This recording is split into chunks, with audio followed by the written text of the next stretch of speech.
आज का लतीफा। बीवी ने अठलाते हुए शोहर से कहा, हफ्ते को हम शॉपिंग पर चलेंगे।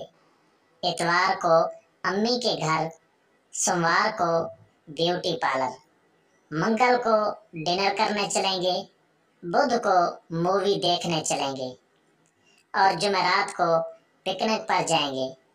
ठीक है ना? शोहर ने तजवीज़ पेश की और कहा, जुम्मा को मस्जिद चलेंगे। बीवी ने हैरत से पूछा, वो क्यों? शोहर ने मुंह बसोरते हुए कहा, भीख मांगने।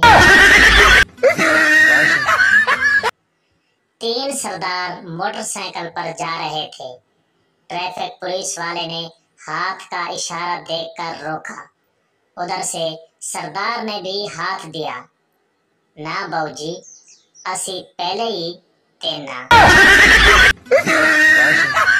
हमारी वीडियो अच्छी लगे तो हमारे चैनल को जरूर सब्सक्राइब करना, वीडियो को लाइक और शेयर जरूर करना। बहुत बहुत शुक्रिया।